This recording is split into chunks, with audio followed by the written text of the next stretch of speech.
Hello ಸ್ನೇಹಿತರೆ, welcome back to my channel. ನಾನು ಚೈತ್ರ. ಈಗ ಸ್ನೇಹಿತರೆ, ನಾನು ಮನೆ ಕೆಲಸ ಮುಗಿಸಿ ತಿಂಡಿ ಕೆಲಸ ಶುರು ಮಾಡಿದ್ದೀನಿ. ಇನ್ನು ಪೂಜೆ ಕೂಡ ಆಗಿಲ್ಲ. ಯಾಕಂದರೆ ಇವತ್ತು ತಿಂಡಿಗೆ ಏನೂ ಪ್ರಿಪೇರ್ ಮಾಡಿದೆ, ಮೊದಲು ಹೋಗಿ ಸ್ನಾನ ಮಾಡಿ ಬಂದಿದ್ದೀನಿ. ಸಖತ್ತು ಶಕೆ ಸ್ನೇಹಿತರೆ, ಮನೆ ಗುಡಿಸಿ ಒರೆಸ್ತಾ ಇದ್ದಂಗೆ ಫುಲ್ ಸ್ವೆಟ್ ಆಗಿಬಿಟ್ಟಿರ್ತೀನಿ. ರಾಮ, ಹೋಗ್ಬಿಟ್ಟು ಫ್ಯಾನ್ ಕೆಳಗಡೆ ಕೂತ್ಕೊಳ್ಬೇಕು ಅಥವಾ ಹೋಗಿ ಸ್ನಾನ ಮಾಡ್ಕೊಂಡು ಬರಬೇಕು. ಆ್ಯಂಡ್ ಅದ್ರ ಜೊತೆ ಸ್ವಲ್ಪ ನೈವೇದ್ಯಕ್ಕೆ ಮಾಡಬೇಕಿತ್ತು. ಅದಕ್ಕೆ ಸ್ನಾನ ಮಾಡಿನೇ ಆಮೇಲೆ ತಿಂಡಿನೇ ಪ್ರಿಪೇರ್ ಮಾಡೋಣ ಅಂತ ಹೇಳಿಬಿಟ್ಟು ಸ್ನಾನ ಮಾಡಿ ಬಂದಿದ್ದೀನಿ. ಸೊ ಇವತ್ತು ತಿಂಡಿಗೆ ನಾನು ದೋಸೆ, ಚಟ್ನಿ, ಪಲ್ಯ ಹಾಗೆ ರೆಡ್ ಚಟ್ನಿ ಮಾಡ್ತಾಯಿದ್ದೀನಿ. ಕಾಯಿ ಚಟ್ನಿ ಮತ್ತು ರೆಡ್ ಚಟ್ನಿ. ಅದ್ರ ಜೊತೆ ಸ್ವಲ್ಪ ಉದ್ದಿನ ವಡ. ಇಲ್ಲ, ನಾನು ವಡ ಶೇಪಲ್ಲಿ ಮಾಡೋದಿಲ್ವಲ್ಲ, ನೀವು ಬೋಂಡ ಅಂತ ಹೇಳ್ತೀರಾ. ಸೊ ಅದನ್ನು ಮಾಡಬೇಕು, ಪ್ರಿಪೇರ್ ಮಾಡ್ಕೊಳ್ತಾ ಇದ್ದೀನಿ. ಇವತ್ತು ಒಂದು ಸ್ಪೆಷಲ್ ಡೇ ಸ್ನೇಹಿತರೆ. ಬನ್ನಿ ಸ್ನೇಹಿತರೆ, ಇವತ್ತಿನ ದಿನ ಹೇಗಿರುತ್ತೆ ನೋಡೋಣ. ಯೂಶ್ವಲಿ ನಾವು ಏನು ಮಾಡ್ತಿದ್ವಿ, ದೇವಸ್ಥಾನಕ್ಕೆ ಹೋಗಿ ಬರಬೇಕಾದ್ರೆ ಏನಾದರೂ ತಿನ್ಕೊಂಡು ತಿಂಡಿ ಲೈಟಾಗಿ ಏನಾದರೂ ಮಾಡಿ ಬರ್ತಾ ಇದ್ವಿ. ಬಟ್ ಇವತ್ತು ಹೊರಗಡೆ ಹೋಗ್ತಾ ಇಲ್ಲ, ಮನೇಲಿ ತಿಂಡಿ ಮಾಡ್ತಾ ಇದ್ದೀನಿ. ಸೊ ಏನು ರೀಸನ್ ಅಂತ ತಿಳಿಸ್ತೀನಿ. ಈಗ ನಾನು ರೆಡ್ ಚಟ್ನಿ ಮಾಡ್ತಾ ಇದ್ದೀನಿ. ದೋಸೆ ಮೇಲೆ ಹಚ್ತಾರಲ್ವಾ, ಖಾರ ಚಟ್ನಿ, ಮಸಾಲೆ ದೋಸೆಗೆ. ಅದಕ್ಕೆ ಬ್ಯಾಡಗಿ ಮೆಣಸಿನ್ಕಾಯಿನ ನೆನೆಸಿಡಬೇಕು. ಬಟ್ ಟೈಮ್ ಇರಲಿಲ್ಲ, ಅಷ್ಟೊಂದು ಮರ್ತುಬಿಟ್ಟೆ ಬೆಳಿಗ್ಗೆ. ಅದಕ್ಕೆ ಒಂದು 5 ಬ್ಯಾಡಗಿ ಮೆಣಸಿನ್ಕಾಯಿ ತೊಗೊಂಡಿದ್ದೀನಿ. ಅದ್ರ ಜೊತೆ ಒಂದು 10ರಿಂದ 12 ಎಸಳು ಬೆಳ್ಳುಳ್ಳಿ ಹಾಕ್ಕೊಂಡಿದ್ದೀನಿ. ಇದ್ರ ಜೊತೆ 1 ಸ್ಪೂನಷ್ಟು ಜೀರಿಗೆನ ಹಾಕ್ಕೊಂಡು ಆ್ಯಂಡ್ ಉಪ್ಪು, ರುಚಿಗೆ ತಕ್ಕಷ್ಟು ಉಪ್ಪನ್ನು ಸೇರಿಸಿ ಸ್ವಲ್ಪ ಪುಡಿ ಮಾಡ್ಕೊಳ್ತೀನಿ. ಆಮೇಲೆ ನೀರು ಹಾಕಿಬಿಟ್ಟು ನುಣ್ಣಗೆ ರುಬ್ಕೊಳ್ತೀನಿ. ಆದಷ್ಟು ನೀರು ಕಡಿಮೆ ಹಾಕಬೇಕು. ಈ ರೆಡ್ ಚಟ್ನಿ ಸ್ನೇಹಿತರೆ ಒಂದೇ ದಿನ ಖಾಲಿ ಆಗೋದಿಲ್ಲ. ಸ್ವಲ್ಪನೇ ಹಚ್ಚಬೇಕು, ಇಲ್ಲಾಂದರೆ ಹೊಟ್ಟೆಯಲ್ಲಿ ಉರಿ ಶುರು ಆಗುತ್ತೆ. ನೀವು ಫ್ರಿಜ್ಜಲ್ಲಿ 1 ತಿಂಗಳ ತನಕನೂ ಇಟ್ಕೊಳ್ಬೋದು. ಸೊ ಅದ್ರ ಜೊತೆ ನಾನೀಗ ಉದ್ದಿನ ವಡೆ ಅಥವಾ ಉದ್ದಿನ ಬೋಂಡಾಗೆ ರೆಡಿ ಮಾಡ್ಕೊಳ್ತಾ ಇದ್ದೀನಿ.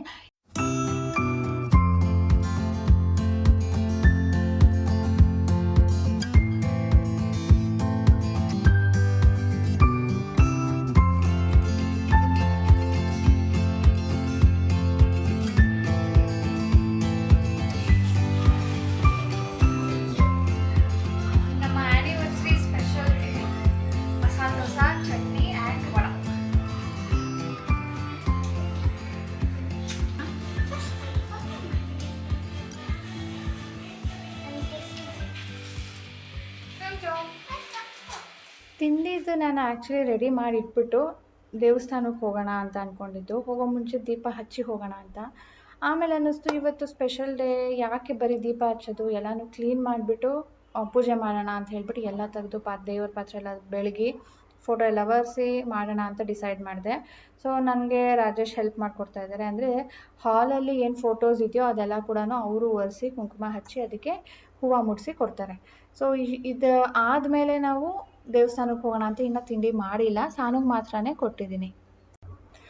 ಆಯಿತು, ದೇವ್ರ ಪೂಜೆದೆಲ್ಲ ರೆಡಿ.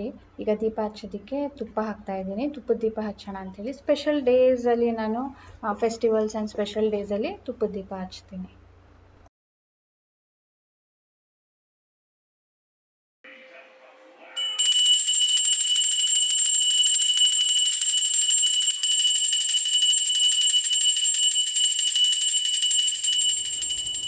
ಓ ಜಾನು, ನೀವು ರೆಡ್ ಟಿ ಶರ್ಟ್ ಹಾಕಿದ್ದೀರಾ? ನೋಡೇ ಇಲ್ಲ. ನಾವು ಇವಾಗ ನೋಡ್ತಾ ಇದ್ದೀವಿ ಕ್ಯಾಮ್ರಾದಲ್ಲಿ ಏನು ರೆಡ್ ರೆಡ್ ಕಾಣ್ತಿದೆ ಅಂತ ಹೇಳ್ಬಿಟ್ಟು. So happy anniversary both of us. Happy anniversary to you. Anniversary special ತಿಂಡಿ ಸ್ವೀಟ್. ಆ್ಯಕ್ಚುಲಿ ಜಾನು ನೆನೆ ಜಾಮೂನ್ ತರೋಣ ಅಂತ ಹೋಗಿದ್ದು ನಾನು ಪ್ಯಾಕೆಟು. ಅಲ್ಲಿ ಹೋದ್ಮೇಲೆ ಮರ್ತೇ ಹೋಯ್ತು. ಮನೆಗೆ ಬಂದ ಮೇಲೆ ರಾತ್ರಿ ನೆನಪು ಬಂತು. ಹೋಗ್ಲಿ ಬಿಡು, ನಾಳೆ ಬೆಳಿಗ್ಗೆ ದೇವಸ್ಥಾನಕ್ಕೆ ಬೇಗ ಹೋಗ್ಬಿಟ್ಟು ಅಲ್ಲೇನಾದರೂ ತೊಗೊಂಡು ಬರೋಣ ಸ್ವೀಟು ಅಂದ್ಕೊಂಡೆ. ನೋಡಿದ್ರೆ ತಿಂಡಿ ಮಾಡೋ ಅಷ್ಟೊತ್ತಿಗೆ ಇಷ್ಟೊತ್ತಾಗೋಯ್ತು. ದೇವ್ರ ಪೂಜೆನೂ ಎಲ್ಲ ಬೆಳಗ್ಗೆ ಮಾಡಬೇಕಿತ್ತಲ್ಲ. ಸೊ 11 ಗಂಟೆಗೇನೋ ಆಯಿತು ಪೂಜೆದೆ ಎಲ್ಲ ಕೂಡ. ಬಟ್ ಎಲ್ಲರದ್ದು ಒಬ್ಬೊಬ್ಬರದೇ ತಿಂಡಿ ಆಗೋ ತನಕ ನೋಡಿ ಇಷ್ಟೊತ್ತಾಗ 11:15 ಈಗ. ನಮ್ಗೆ ಬೇರೆ ನಮ್ಮ ಬೆನ್ನು ಯಾಕೋ ಕೈ ಕೊಟ್ಬಿಟ್ಟಿದೆ. ಈ ವರ್ಷ ಯಾಕೋ ಇಬ್ಬರದು ಹೆಲ್ತ್ ಚೆನ್ನಾಗಿಲ್ಲ. ನೀವೇ ಹೇಳ್ತೀರಾ, ನಾವೇನು ಹೇಳೋದು. ಅಕ್ಕ ನಿಮ್ಮ ಮನೇಲಿ ಎಲ್ಲರಿಗೂ ಹೆಲ್ತ್ ಪ್ರಾಬ್ಲಮ್ ಆಗ್ತಾಯಿದೆ ಅಕ್ಕ, ತೋರಿಸ್ಕೊಡಿ ಅಕ್ಕ ಅಂತ ಹೇಳ್ತೀರಾ. ನಮ್ಮ ರಾಜೇಶ್ ಅವರು ಅದೆಲ್ಲ ನಂಬಲ್ಲ, ಜಾತಕ ಅದು ಇದು ಎಲ್ಲ. ದೇವ್ರನ್ನ ನಂಬು, ದೇವ್ರ ಮೇಲೆ ಭಾರ ಹಾಕು ಅಂತ ಹೇಳ್ತಾರೆ. ಇದು ರಾಂಗ್ ಪೊಸಿಷನ್ ಮಲಗಿರ್ತೀವಿ. ಆಯಿತು. ಸೊ ನಮ್ಮದು ಯೂಶ್ವಲಿ ಫ್ಲ್ಯಾಟಾಗಿ ಮಲಗೋದಲ್ವಾ, ಅದು ಯಾವುದೋ ಇದರಲ್ಲಿ ಹಂಗಲ್ಲಿ ಈ ಕಡೆ ತಿರುಗಿ ಮಲಗಿಬಿಟ್ಟಿದ್ದೀನಿ. ಬೆಳಿಗ್ಗೆ ಎದ್ದಾಗ ಹೇಳೋಕ್ಕಾಗ್ತಾ ಇಲ್ಲ ನಿಮಿಷ. ಬರೀ ರಾಂಗ್ ಪೊಸಿಷನಲ್ಲಿ ಮಲಗಿದ್ದಕ್ಕೆ ಸೊಂಟ ಇಟ್ಕೊಂಡಿದೆ. ನಾವು ಮತ್ತು ಸಾನು ಇಬ್ರು ಎಲ್ಲ ಬೆಡ್ಡೆಲ್ಲ ಆ ಕಡೆ ಈ ಕಡೆ ಎಲ್ಲ ತಿರುಗಾಡ್ಬಿಟ್ಟಿರ್ತೀವಿ. ಸೊ ಸಾನು ಫ್ರೆಂಡ್ ಆ ಕಡೆದಕ್ಕೆ ಬಂದಿರೋದು. ಬಿಟ್ಟ ಸಾರಿ ಸಮೃದ್ಧಿ. ಹೇಗಿತ್ತು ಪ್ಯಾರಿಸ್ ಟ್ರಿಪ್? ಯಾರು ಹೋಗಿದ್ದೆ? ಪ್ಯಾರಿಸ್ ಟ್ರಿಪ್ಪು ಸಾನುಗೂ ಬೇಕಂತ. ಸಾನು ಯಾವಾಗಲೂ ಕೇಳ್ತಾನೆ ಅವಳು ಯಾವ್ದು ಕೇಳೋದಿಲ್ಲ. ದುಬೈ ದುಬೈ ದುಬೈ ದುಬೈ ಅಂತಿದ್ಲು ಇಷ್ಟು ದಿನ. ಅಲ್ಲಿಗೆ ಹೋಗಿ ಬಂದಮೇಲೆ ಈಗ ಈ ಒಂದು ಕಾರ್ಟೂನ್ ನೋಡಿದ್ಲು. ಅದರಲ್ಲಿ ಅವಳು ಇದಕ್ಕೆ ಹೋಗ್ತಾಳೆ ಪ್ಯಾರಿಸ್ಗೆ. ಅವಳಿಗೆ ಪ್ಯಾರಿಸ್ ಅಂದರೆ ತುಂಬ ಇಷ್ಟ. ಅವಳು ಮಾತಾಡೋದು ಫ್ರೆಂಚಲ್ಲಿ, ಇರೋದು US ಅಲ್ಲಿ, ಅವಳು ಮಾತಾಡೋದು ಫ್ರೆಂಚಲ್ಲಿ. ಅದನ್ನ ನೋಡ್ದಾಗ್ಲಿಂದ ಅಂತೂ ಪ್ಯಾರಿಸ್ ಗೊತ್ತು ಅವಳಿಗೆ, ದುಬೈ ಗೊತ್ತು, ಅದು ಬಿಟ್ಟರೆ US ಗೊತ್ತು. ಅದು ಬಿಟ್ಟರೆ ಇನ್ನೇನು ಗೊತ್ತಿಲ್ಲ ಅವಳಿಗೆ. US ಯಾಕೆ ಅಂದರೆ ಇವ್ರು ಹೋಗವ್ರೆ, ಇವ್ರ ಫ್ರೆಂಡ್ ಅವರೇ ಅದಕ್ಕೆ. ಪ್ಯಾರಿಸ್ ಯಾಕೆ ಅಂದರೆ ಅವಳು ಕಾರ್ಟೂನ್ ನೋಡ್ತಾಳೆ, ಅಷ್ಟೇ ಗೊತ್ತಿರೋದು ಅವಳಿಗೆ. ಸೊ ಅದು 3 ಟ್ರಿಪ್ ಓಡಿಸ್ಬಿಟ್ರೆ ಸಾನುಗೆ ಓಲ್ಡ್ ಟ್ರಿಪ್ ಹೊಡೆದಂಗೆ. ಅದು ಹೊಡೆದಾದ್ಮೇಲೆ ಇನ್ನೊಂದೇನಾದರೂ ಹೊಸ ಶುರು ಮಾಡಿಸ್ಕೊತಾಳೆ. ನೋಡೋಣ ಅವಾಗ. ಸ್ನೇಹಿತರೆ, ಸ್ವಲ್ಪ ಹೊತ್ತು ರಾಜೇಶ್ ಕೂತ್ಕೊಂಡು ತಿಂಡಿ ಮಾಡ್ತಾಯಿದ್ರೆ ಅವ್ರ ಜೊತೆ ಕೂತ್ಕೊಂಡು ಮಾತಾಡಿದ್ನ. ಆಮೇಲೆ ಒಂದು ಸೀರೀಸ್ ನೋಡ್ತಾ ಇದ್ದೆ OTTಯಲ್ಲಿ. ಈ ಮಕ್ಕಳು ಮಾತಾಡ್ತಾನೇ ಇರ್ತಾರೆ, ಅದೇನು ಅರ್ಥನೇ ಆಗ್ತಾ ಇರಲಿಲ್ಲ, ಕೇಳಿಸ್ತಾನೆ ಇರಲಿಲ್ಲ. ಇಲ್ಲಿ ಒಂದು ನಾಯಿ ಇದೆ ಪಕ್ಕ, ನಮ್ಮ ಮನೆ ಪಕ್ಕನೇ. ಏನು ಜೋರಾಗಿ ಬೊಗಳುತ್ತೆ ಅಂತೀರಾ. ವಾಯ್ಸು ಅಷ್ಟೇ ತುಂಬ ಜೋರು. ಅದ್ಯಾವುದೋ ಬೇರೆ ನಾಯಿ ಹೆಸರು ಹೇಳಿದ್ರಪ್ಪ, ಅದು ಸಖತ್ ಸ್ಟ್ರಾಂಗ್ ಇರುತ್ತೆ ಅದು ಅಂತ ಹೇಳ್ತಿದ್ರು. ಅದು ಬೇರೆ ಬೊಗಳ್ತಿದ್ದ ಏನೂ ಕೇಳಿಸಿಲ್ಲ. ಎದ್ದು ಬಂದೆ ಈಗ ಅಡುಗೆಗೆ ನೋಡೋಣ ಅಂತ ಹೇಳ್ಬಿಟ್ಟು. ಅಡುಗೆಗೆ ಇವತ್ತು ಆ್ಯಕ್ಚುಲಿ ನಾನು ಹೇಳ್ತೀನಿ, ಏನು ಬೆಳಗ್ಗೆಯಿಂದ ಹೇಳಿಲ್ಲ ನಿಮ್ಮ ಹತ್ರ. ನನಗೆ ಸ್ಟಮಕ್ ಅಪ್ಸೆಟ್ ಆಗಿತ್ತು 2-3 ಡೇಸಿಂದನೂ. ಅದಕ್ಕೆ ಸ್ವಲ್ಪನೇ ತಿಂತಾಯಿದ್ದೀನಿ. ಇವತ್ತು ಆ್ಯನಿವರ್ಸರಿ ಸ್ಪೆಷಲ್ ಅಂದ್ಬಿಟ್ಟು ಸಾನು ಕೇಳಿದ್ಲಂತೆ, ಹೊರಗಡೆ ಡಿನ್ನರ್ಗೆ ಹೋಗೋಣ, ಎಲ್ಲಿಗೆ ಹೋಗ್ತಾ ಇದ್ದೀವಿ ಅಂದ್ಬಿಟ್ಟು. ಅದಕ್ಕೆ ರಾಜೇಶು ಇಲ್ಲಮ್ಮ, ಅಮ್ಮನಿಗೆ ಸ್ಟಮಕ್ ಅಪ್ಸೆಟ್ ಆಗಿದೆ, ಅಮ್ಮ ಬೇಡ ಅಂತ ಹೇಳ್ತಾ ಇದೆ, ಇನ್ನೊಂದು ದಿನ ಯಾವಾಗಲಾದರೂ ಹೋಗೋಣ ಅಂತ. ಸೊ ಹಾಗೆ ನಾವು ಇವತ್ತು ಹೊರಗಡೆ ಎಲ್ಲೂ ಊಟಕ್ಕೆ ಹೋಗ್ತಾ ಇಲ್ಲ, ಮನೆಯಲ್ಲೇ ಎಲ್ಲ ಊಟ. ಬೆಳಿಗ್ಗೆನೂ ಇವತ್ತೇ ನಾನು ಅಷ್ಟೊಂದೆಲ್ಲ ಮಾಡಿರೋದು ಇಲ್ಲ. ಅಂದರೆ ದಿನ ಸಿಂಪಲ್ಲಾಗಿ ಖಾರ ಇಲ್ಲದೆ ಇರೋದು, ತುಂಬಾ ಕಡಿಮೆ ಊಟ ಮಾಡ್ತಾಯಿದ್ದೆ, ಸ್ವಲ್ಪ ಪ್ರಾಪರ್ ಆಗಲಿ ಅಂತ ಹೇಳಿಬಿಟ್ಟು. ನನ್ನ ಕಡೆಯಿಂದಾಗಿ ಅವರು ಯಾಕೆ ಸಿಂಪಲ್ ತಿನ್ನಬೇಕು, ಸ್ವಲ್ಪ ಆದರೂ ಮೆಮೊರಿಬಲ್ ಮಾಡೋಣ ಅಂತ ಹೇಳಿಬಿಟ್ಟು ಇವತ್ತು ಬೆಳಗ್ಗೆಗೆ ಅಷ್ಟೊಂದೆಲ್ಲ ಡಿಶ್ ಮಾಡಿದ್ನ. ಈಗ ಮಧ್ಯಾಹ್ನಕ್ಕೆ ಚಿಕನ್ ಬಿರಿಯಾನಿ ಮಾಡೋಣ ಅಂತ ಇದ್ದೀನಿ. ಸೊ ಕಾರ್ಡ್ ಇಸ್ಕೊಬಂದಿದ್ದೀನಿ ರಾಜೇಶ್ದು. ಚಿಕನ್ ತರೋದಕ್ಕೆ ನಾನೇ ಹೋಗಬೇಕಂತೆ. ಹೇಳಿದ್ರಲ್ಲ ರಾಜೇಶ್ಗೆ ಟೈಮೂ ಇಲ್ಲ, ಇವತ್ತು ಸೈನ್ ಆಫ್ ಇರುತ್ತೆ ಅವ್ರದ್ದು. ಟೈಮ್ ಸಿಗೋದಿಲ್ಲ ಅವ್ರಿಗೆ. ಎಷ್ಟು ರಾತ್ರಿ 11 ಗಂಟೆ ಆದರೂ ಪಾಪ ಮಾಡ್ತಾನೆ ಇರ್ತಾರೆ. ಆ್ಯಂಡ್ ಅದ್ರ ಮೇಲ್ಗಡೆ ಅವ್ರಿಗೆ ಬ್ಯಾಕ್ ಪೇನ್ ಕೂಡ ಆಗಿದೆ ಅಲ್ವಾ, ಅಲ್ಲಾಡೋದಕ್ಕೆ ಆಗ್ತಾಯಿಲ್ಲ. ಅದಕ್ಕೆ ನಾನೇ ಹೋಗಿ ಬರ್ತೀನಿ ಅಂತ ಹೇಳಿದೆ. ಹಾಂ ಸರಿ ಹೋಗ್ಬಾ ಅಂದರು. ಈಗ ಹೊರಡ್ತೀನಿ. ಜಾಸ್ತಿ ಏನಿಲ್ಲ, ನೆನ್ನೆ ಹೇಳಿದ್ನಲ್ಲ ಜಾಮೂನ್ ತರೋದಕ್ಕೆ ಅಂದ್ಬಿಟ್ಟು ಹೋಗಿದ್ದು, ಬಾಕಿದೆಲ್ಲನೂ ತಂದಿದ್ದೆ. ಚಿಕನ್ ಒಂದು ತರಬೇಕಿತ್ತು ಅಷ್ಟೇ. ಇವತ್ತು ರಾಜೇಶ್ ಹೋಗ್ತಾರೆ ಅಂದ್ಕೊಂಡಿದ್ದೆ. ಸಾನು ಹೇಗಿದ್ರು ಆಟಾಡ್ತಾ ಇದ್ದಾಳಲ್ಲ, ಹೋಗಿ ಬರ್ತೀನಿ. ಅತ್ತೆ ಫೋನ್ ಮಾಡಿದರು, ಏನೋ ಇಬ್ಬರು ಒಂದೊಂದು ಕಡೆ ಮಲ್ಕೊಬಿಟ್ಟಿದ್ದೀರಾ, ನೀನು ಹೊಟ್ಟೆ ನೋವು, ಅವನು ಬೆನ್ನೋವು ಅಂದ್ಕೊಂಡು ಮಲ್ಕೊಂಡಿದ್ದಾನೆ, ಏನು ನಿಮ್ಮದು ಆ್ಯನಿವರ್ಸರಿ ಅಂತ ಹೇಳಿದ್ರು. ಏನು ಮಾಡ್ತೀರಾ, ಈ ವರ್ಷ ಹೊರಗಡೆ ಎಲ್ಲೂ ಹೋಗೋಂಗಿಲ್ಲ. ಔಟಿಂಗ್ ಆದರೂ ಹೋಗೋಣ, ತಿರುಗಾಡ್ಕೊಂಡು ಬರೋಣ ಅಂದ್ಕೊಂಡಿದ್ವಿ.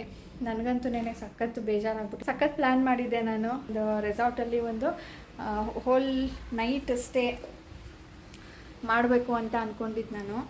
ಅದು ನನಗೆ ಆ ರೆಸಾರ್ಟಲ್ಲಿ ಅವತ್ತಿನ ದಿನಕ್ಕೆ ಆ ರೂಮ್ ಸಿಗಲಿಲ್ಲ. ಅದಕ್ಕೆ ನಾನು ಅದು ಸಿಗಲಿಲ್ಲ ಅಂದರೆ ನಾನು ಹೋಗೋದಿಲ್ಲ ಅಂದ್ಕೊಂಡು ಅದನ್ನು ಕ್ಯಾನ್ಸಲ್ ಮಾಡಿದೆ.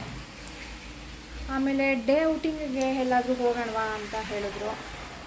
ಸೊ ಅದು ನಾನು ನಿನ್ನೆ ಕ್ಯಾನ್ಸಲ್ ಮಾಡಿದೆ. ಯಾಕಂದರೆ ಹೋಲ್ ಡೇ ನಾನು ಹೊರಗಡೆ ಇದ್ದರೆ ಅಲ್ಲಿಗೆ ಊಟ ತಿನ್ನಬೇಕಾಗುತ್ತೆ, ಬೇಡ ಆಗೋದಿಲ್ಲ ಅಂದ್ಬಿಟ್ಟು ಅದನ್ನು ಕ್ಯಾನ್ಸಲ್ ಮಾಡಿದೆ. ರಾಜೇಶ್ ಅಂದರು ಸರಿ ಎಲ್ಲಾದರೂ ಹೋಗ್ಬಿಟ್ಟು ಮಾಲಲ್ಲಿ ತಿರುಗಾಡ್ಕೊಂಡು ಬರೋಣ ಅಂತ. ಈಗ ಅವ್ರಿಗಿರೋ ಸ್ಥಿತಿ ನೋಡಿದ್ರೆ ಅದು ಕೂಡ ಆಗೋದಿಲ್ಲ.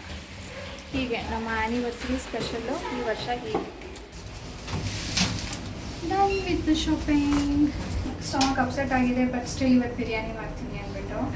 ಇವತ್ತು ನಾನು ನಾರ್ಮಲ್ ಬಿರಿಯಾನಿ ಮಾಡ್ತಾಯಿಲ್ಲ, ದಮ್ ಬಿರಿಯಾನಿ ಮಾಡೋಣ ಅಂತ. ದಮ್ ಬಿರಿಯಾನಿ ಮಾಡೋದ್ರಿಂದ ಏನಾಗುತ್ತೆ ಅಂದರೆ ರೈಸ್ ನಾವು ಸಪ್ರೇಟ್ ಕುಕ್ ಮಾಡಿ ಅದಕ್ಕೆ ಹಾಕೋದು. ಆ ಥರ ಮಾಡೋದ್ರಿಂದ ಇದಕ್ಕೆ ಮಸಾಲೆ ಜಾಸ್ತಿ ಹತ್ತೋದಿಲ್ಲ. ಬರೀ ಚಿಕನಿಗೆ ಮಾತ್ರನೇ ಮಸಾಲೆ ಅಂಟ್ಕೊಂಡಿರುತ್ತೆ. ಸೊ ನಮಗೆ ಎಷ್ಟು ಮಸಾಲೆ ಬೇಕೋ ಅಷ್ಟು ಮಸಾಲೆನ ತೆಗೆದುಕೊಂಡು ನಾವು ಅನ್ನಕ್ಕೆ ಮಿಕ್ಸ್ ಮಾಡ್ಕೊಳ್ಬೇಕು. ಸೊ ಚಿಕನ್ ಬೇಕು ಅಂದರೆ ತಿನ್ಬೋದು, ಇಲ್ಲಾಂದರೆ ಬರೀ ಮಸಾಲೆ ತೆಗೆದುಕೊಂಡು ಅನ್ನಕ್ಕೆ ಕಲಿಸ್ಕೊಳ್ಬೋದು. ಎಷ್ಟು ಬೇಕೋ ಅಷ್ಟು, ಕಡಿಮೆ ಬೇಕಾ ಜಾಸ್ತಿ ಬೇಕಾ. ಆ್ಯಂಡ್ ನಾನಿವತ್ತು ಏನು ಚಿಕನ್ ಏನು ಜಾಸ್ತಿ ತಿನ್ನೋದಿಲ್ಲ, ಜಸ್ಟ್ ಮಸಾಲೆ ಜೊತೆ ಸ್ವಲ್ಪ ಅನ್ನ ತಿನ್ನೋದು ಅಷ್ಟೇ.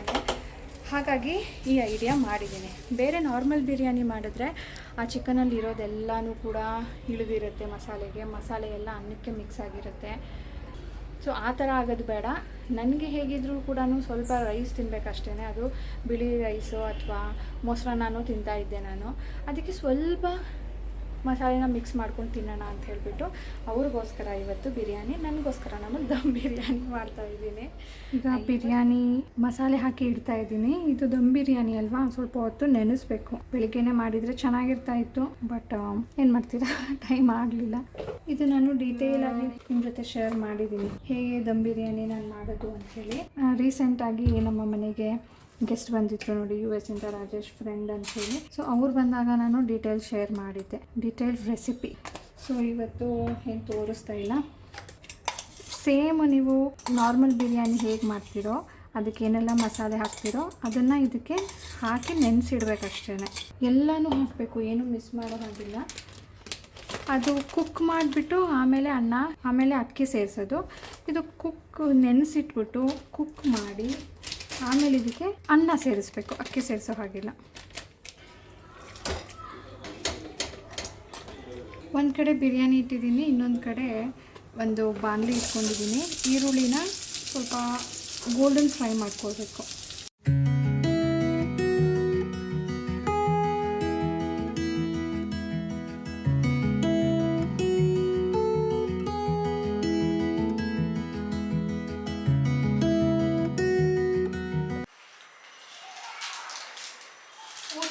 ಮಾಡೋಣ ಬಂದ್ರಿ ಅಂದರೆ ಮೊದಲು ಬೇಡ ಕೆಲಸ ಇದೆ ಕಣೋ ಅಂತ. ಆಮೇಲೆ ಅದು ಏನು ಅನ್ನಿಸ್ತಪ್ಪ, ನಾವಿಬ್ಬರು ಕುತ್ಕೊಳ್ಳೋದಕ್ಕೂ ಬಂದವರೇ ಸಾಹೇಬ್ರು, ನಾವು ಊಟ ಮಾಡ್ತೀವಿ ಅಂತ. ಮದುವೆ ದಿನ ಚೌಟ್ರಲ್ಲಿ ಊಟ ಮಾಡಿದ್ರು ಅವ್ರ ಕಡೆಗೆ, ಅದು ಜ್ಞಾಪಕ ಬಂತು, ಅದು ರಿಮೆಂಬ್ರೆನ್ಸ್ಗೆ ಇವತ್ತು.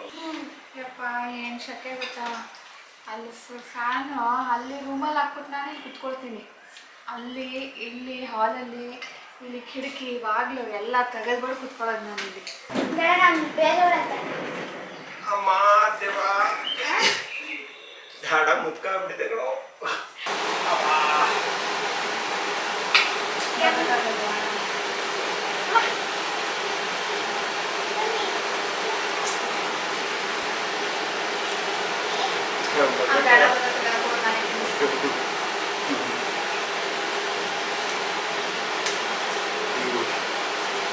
ಮಗಲ್ಲಿ ಸ್ವೀಟ್ ತಿನ್ಸಿದ್ದ, ಇವತ್ತು ಪೀಸ್ ತಿನ್ನಿಸ್ತಾ ಇದ್ದೀವಿ.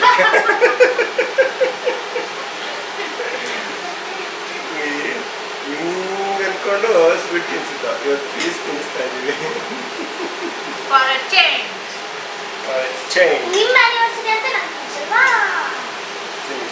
ನಮ್ಮ ಮದುವೆ ಸಾನು ಇಲ್ಲಿವಲ್ಲ, ಇವಾಗ ಯಾಕೆ ತಿನ್ನಿಸ್ಬೇಕು?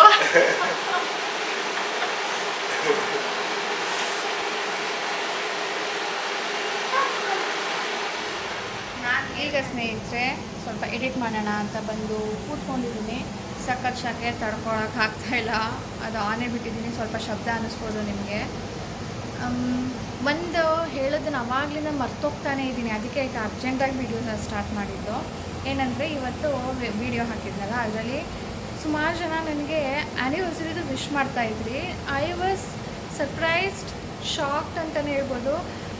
ಯಾಕೆ ಅಂದರೆ ಈಗ ರೀಸೆಂಟಾಗಂತೂ ನಾನು ಆ್ಯನಿವರ್ಸರಿ ಬರ್ತಾಯಿದೆ ಅಂತಲೂ ಹೇಳಲಿಲ್ಲ, ಡೇಟ್ ಕೂಡ ಹೇಳಿರಲಿಲ್ಲ. ಬಟ್ ಸ್ಟಿಲ್ ನನಗೆ ಇನ್ಸ್ಟಾಗ್ರಾಮಲ್ಲಿ, ಯೂಟ್ಯೂಬಲ್ಲಿ, ಕಮೆಂಟ್ಸಲ್ಲಿ ನನಗೆ ವಿಶ್ ಮಾಡ್ತಾಯಿದ್ರಲ್ವ, ನೋಡಿ ನನಗೆ ತುಂಬಾ ಖುಷಿ ಆಯಿತು.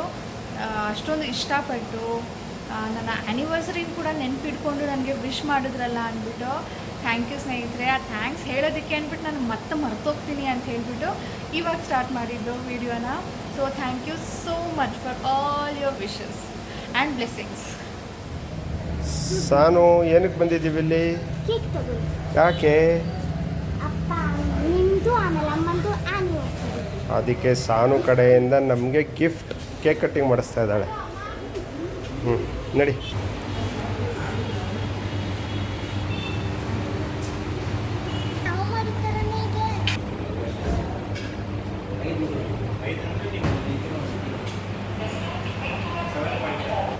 ದೀಪಾ ನೀನು ತಂದಿರೋ ದುಡ್ಡು ಸಾಲಲ್ಲ, ನಾನು ಕೊಡ್ತೀನಿ. ನಂಗೆ ನೀನು ಆಮೇಲೆ ಕೊಡು, ಓಕೆನಾ? ಹಾಂ, ಹ್ಞೂ. Candle and knife. Happy anniversary, Mama and Dada. Thank you baby. Welcome. So ನಮ್ಮ ಆ್ಯನಿವರ್ಸರಿನ ನಮ್ಮ ಸಾನು ಸೆಲೆಬ್ರೇಟ್ ಮಾಡ್ತಾ ಇದ್ದೀವಿ. ನಾನು ಸೆಲೆಬ್ರೇಟ್ ಮಾಡಿಸ್ತಾ ಇದ್ದಾಳೆ. ನೀವಿಬ್ರು ಮಿಡಲ್ ಅಲ್ಲಿ ಕೂರಿ, ನಾನು ನಾವಿಬ್ರು ಮಿಡಲಲ್ಲಿ ಹೆಂಗೆ ಕುತ್ಕೊಳ್ಳೋದು? ಇರಲಿ ಪುಟ್ಟ, ಇರಲಿ ಬಿಡು. ಕ್ಯಾಂಡಲ್ ಸಿಕ್ಲಾ? ಇಲ್ಲ, ಕ್ಯಾಂಡಲ್ ಏನು ಬೇಡ, ನಿನ್ನಿಂದ ತಾನೇ ಸೆಲೆಬ್ರೇಷನ್ ಅದು. ಓಕೆ. ನಾನು ಅಂದ್ಕೊಂಡಿದ್ದೆ ಸಾನುಗೆ ಮರ್ತೋಗಿದೆ ಆ್ಯನಿವರ್ಸರಿ ಅಂತ. ಬೆಳಗ್ಗೆ ಎದ್ಬಿಟ್ಟು ಮಮ್ಮ ಇವತ್ತು ಏನು ಸ್ಪೆಷಲ್ ಡೇ ಅಂದರು. ನನಗೆ ಗೊತ್ತು ಸಾನು. ಸರಿ ಬಿಡು, ಡ್ಯಾಡಾ ಕೇಳ್ತೀನಿ. ನೀನು ಆಕ್ಟ್ ಮಾಡ್ತಾ ಇದ್ದೆ. ಡ್ಯಾಡಾ ಕೇಳ್ತೀನಿ ಅಂತ. ಸೊ ಡ್ಯಾಡಾ ಕೇಳ್ತಾರೆ, ಡ್ಯಾಡಾ ಹೇಳ್ಬಿಟ್ರು. ನಾನು ಅಂದ್ಕೊಂಡೆ ಸಾನು ಏನು ಗ್ರೀಟಿಂಗ್ ಕಾರ್ಡ್ ಏನು ಮಾಡಿಲ್ವಲ್ಲ ಈ ಸಾರಿ, ಮತ್ತೆ ಮಾಡಬೇಕು ಅಂತ. ಎನಿವೇಸ್ ಈ ಕೇಕ್ ತೆಗೆಸ್ಕೊಂಡು ಸರ್ಪ್ರೈಸ್ ಇದೆಲ್ಲ, ಅದಕ್ಕಿಂತ ದೊಡ್ಡದು. ಸೊ ಹೀಗಿತ್ತು ಸ್ನೇಹಿತರೆ ನಮ್ಮ ಇವತ್ತಿನ ಆ್ಯನಿವರ್ಸರಿ ದಿನ. ಯೂಶ್ವಲಿ ಬೇರೆ ಥರ ಸೆಲೆಬ್ರೇಟ್ ಮಾಡ್ತಾ ಇದ್ವಿ, ಬಟ್ ಅದನ್ನು ಕೂಡ ಸೆಲೆಬ್ರೇಟ್ ಮಾಡೋಣ ಅಂತ ರಾಜೇಶ್ ಹೇಳಿದ್ದಾರೆ. ನೋಡೋಣ ಯಾವತ್ತಾಗುತ್ತೆ. ಅವತ್ತಿನ ದಿನ ಮಾಡಲಿಲ್ಲ ಅಂದರೆ ನೆಕ್ಸ್ಟ್ ಯಾವತ್ತಾಗುತ್ತೋ ಗೊತ್ತಿಲ್ಲ. ಇವತ್ತು ಕೇಕ್ ಕೂಡ ತರೋ ಪ್ಲ್ಯಾನಲ್ಲಿ ಇರಲಿಲ್ಲ. ಸಾನುಗೆ ಅಂದರೆ ನಾವು ಇಬ್ಬರೂ ಮಾಡಿರಲಿಲ್ವಲ್ಲ. ನನ್ನ ಬರ್ತಡೆಗೆ ಅವ್ರ ಬರ್ತಡೆಗೆ ನಾನು ಮಾಡ್ತಾಯಿದ್ದೆ. ಬಟ್ ಇವತ್ತು ಯಾರೂ ಮಾಡಿಲ್ವಲ್ಲ ಅಂದ್ಬಿಟ್ಟು ಅವಳು ತಗೊಂಡು ಬರೋಣ, ನಾನೇ ಪೇ ಮಾಡ್ತೀನಿ ಅದು ಅಂದ್ಬಿಟ್ಟು ಅವಳು ತೊಗೊಂಡು ಬಂದಿರೋದು. ಸೊ ನಾವು ಹೇಳಿದ್ವಿ, ಸರಿ ಬಿಡು ಮಗಳೇ, ಇದೇ ನಿನ್ನ ಗಿಫ್ಟ್ ಆಗುತ್ತೆ, ಥ್ಯಾಂಕ್ ಯು ಸೋ ಮಚ್ ಅಂತ ಹೇಳಿಬಿಟ್ಟು. So very happy and blessed to have a loving caring family. ಸಿಗೋಣ ಮುಂದಿನ ವೀಡಿಯೋಲಿ ಸ್ನೇಹಿತರೆ. ಹೋಪ್ ನಿಮ್ಮೆಲ್ಲರಿಗೂ ಇಷ್ಟ ಆಗಿದೆ ಅಂತ. ಪ್ಲೀಸ್ ಲೈಕ್ ಬಟನ್ ಕ್ಲಿಕ್ ಮಾಡಿ, ಶೇರ್ ಮಾಡಿ ಆ್ಯಂಡ್ ಸಬ್ಸ್ಕ್ರೈಬ್ ಮಾಡದೆ ನೋಡ್ತಾ ಇದ್ದರೆ ಪ್ಲೀಸ್ ಸಬ್ಸ್ಕ್ರೈಬ್ ಮಾಡ್ಕೊಳ್ಳಿ. ಬಾಯ್ ಬಾಯ್ ಸ್ನೇಹಿತರೆ.